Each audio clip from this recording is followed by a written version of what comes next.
Hello everyone and welcome back to the Okie Hippie Farm Channel, where today we're installing butcher block countertops.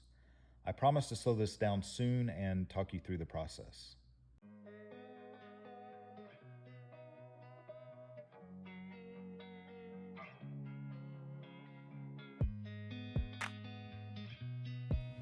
Here I am with my godfather applying some glue before we join the two sections of butcher block together. Okay. That's good. Okay. Now let's just Put some on the dowels, Yep. on the pins. How much you thinking? That's good. Just work it around top and bottom. You do them two, and I'll do Okay. these two.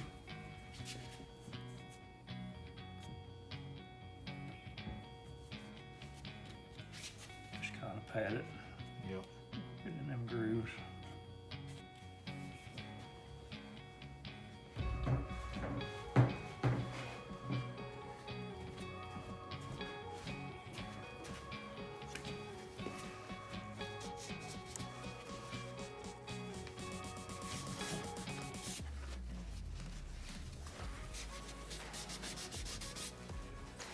Back her up a little bit, Kurt.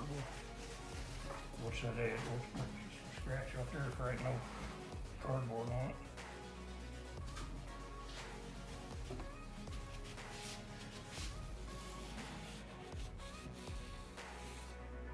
Just kind of spreading that around, right? Yeah.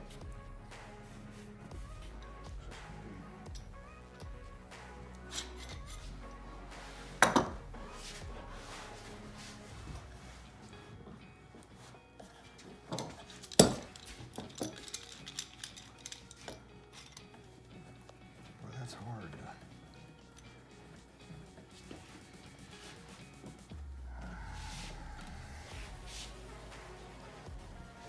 Hold that lamp. Let me see. There it goes. Okay.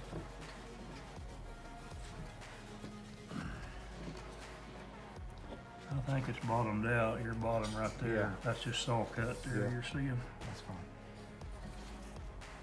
I think that'll work, Hirsch. Oh, All right, today we were working on this. I have two butcher block countertops that we had to join.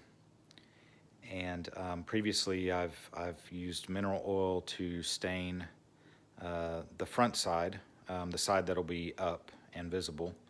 This is the bottom side, and you can see I've only stained the edges here. And these edges, just, in case someone were to drop something and then look up, they'd be able to see if I hadn't stained it. So just stain the edges there. So we're looking at the bottom side, and I wanted to show you the tools that we use today. The main thing here, this is a self-centering self-centering dowel jig toolkit. And what happens is this will actually go on the end where you're going to be butting another piece of butcher block. So for example, right there, or probably more realistic would be right here. And the point of this is to drill holes, and then you put dowel pins in there, and you drill the same holes on the opposite piece of butcher block that you're going to be joining. And as long as everything's in the same place and lined up, then you can then push those together and get everything glued. The jig set that I purchased here, it came with what are called bushings, and these are different sizes depending on the size of dowel pin that you want to use, but we decided on 3/8 inch, so that's what this is. And you can put that in the self-centering kit. And what that does, I think it does two things. One is it stabilizes the drill bit, so the drill bit goes in straight while it's drilling. It's not wobbling around. And then I also think that you can use it kind of to determine the depth of the hole that you want. So obviously if you didn't want a very deep hole, then you would kind of barely screw this in. But anyways, what we did, we essentially screwed it all the way in. And we had this drill bit, so you want to make sure that you've got one kind of with the point on the end. You can see that there. I don't know exactly what that's called, but it helps you kind of get a more exact drill, a more exact hole. And then there's this piece which is called a stop collar. This goes around the drill bit. And again, this kind of helps you determine the depth of the hole that you want. And you can tighten that stop collar with this Allen wrench. And so once you get all that, then you obviously have a drill, and you drill in, and you know, you drill the depth that you want of the hole. Use the drill bit that matches this. So this is a 3/8 inch dowel pin. And once you get the holes drilled, then you can see you would stick this in the hole. This would be in the center, of course. And then you would want to drill the same holes on the other piece of butcher block.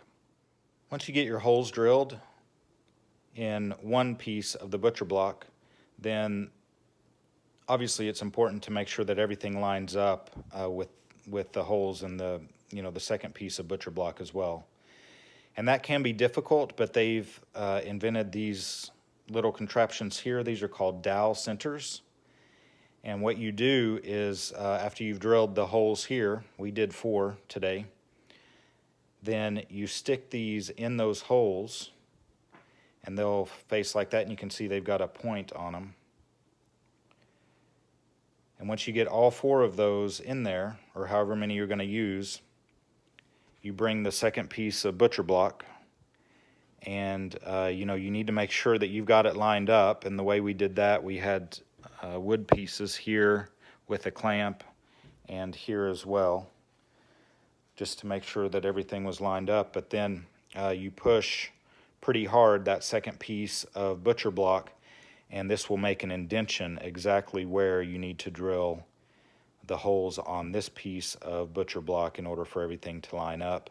So once you put the dowel pin in the first piece and glue it in, then it will match the hole that you drilled in this second piece of butcher block, and you can put glue on that as well. So that's essentially what we were doing today. And then what we had done, again, this is the bottom side, so we took these blocks here, I think these are about 1.5 inches thick, and we screwed those down. And you got to be careful with that. You need to make sure that you get the right length of screw so it doesn't go through the other end, because that's going to be the visible side. And these are bar clamps. These are 12-inch bar clamps. And we bar clamped it together just to hold it overnight to make sure that everything dries well, and we don't have any issues with separation throughout the night. And the plan tomorrow is to get this on the kitchen cabinets and get it installed. So hopefully that explains a little more what we were doing today. Everything was going so fast, and when you've got people here helping you, you don't always have time to stop and grab the camera and explain everything.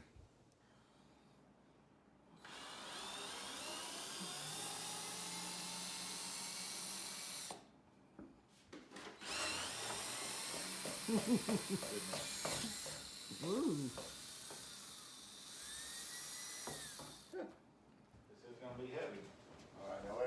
The next day had come, and it was now time to begin preparations for the final installation of the countertop.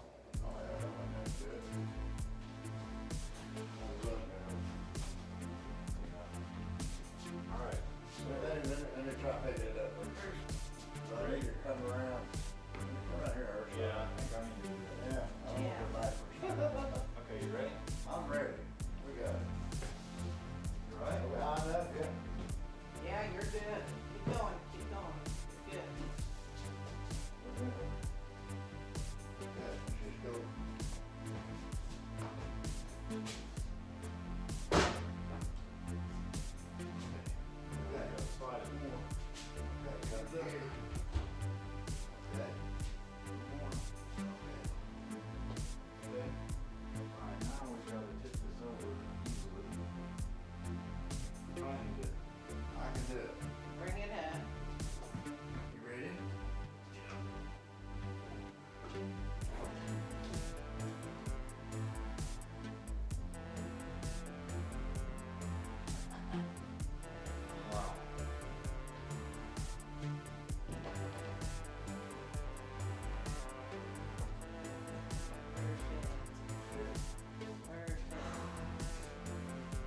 Here I am preparing to screw down the butcher block to the cabinets.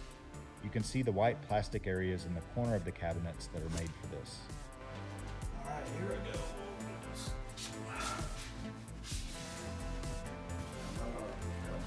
Down till you get one of these.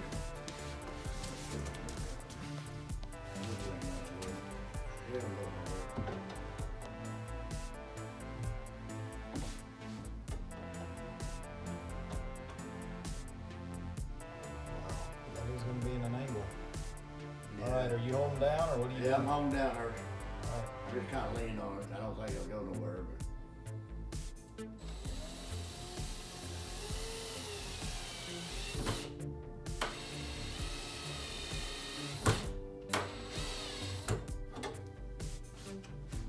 All right, I got one in. Okay. Can you put one here in the front? I just put one right here. All right, okay, good. I'm going to this back side now. This Okay, back good. Yeah, corner. yeah, that's right.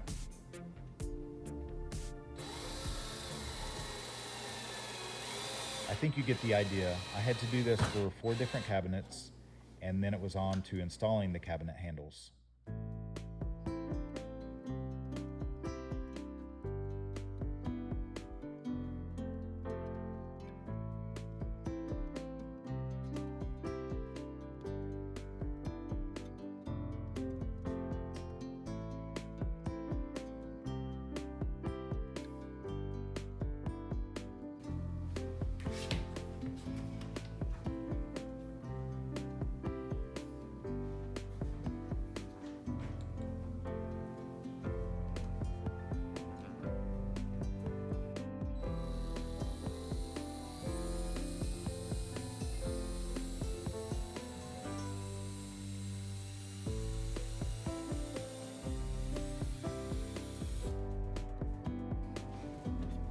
We had some issues with the handles, which is something we expected to be rather straightforward, of course.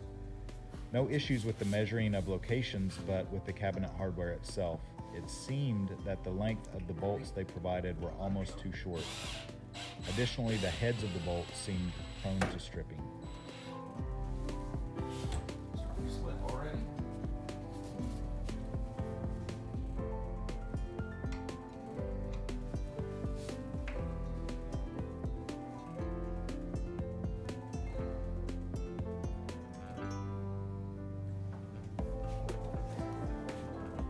Okay, so the countertops that I purchased, I got those from Home Depot, and the total length of the cabinet area here is about 10.5 feet. I think that I got 2 8-foot sections of butcher block, and then of course we cut it and joined it with the dowel pins as you saw in the video. I think that each one of these sections of butcher block at the time was running about $300 to $400 if I recall correctly. But this was back in 2022 when we were dealing with pretty high inflation as well as a lot of shortages at the time. So I'm sure that that has changed since then. But guys, be sure to stay tuned for the next video. It's somewhat of a continuation of this one, and we'll be installing the kitchen island as well as the countertop for that as well. So I'll be catching you guys then.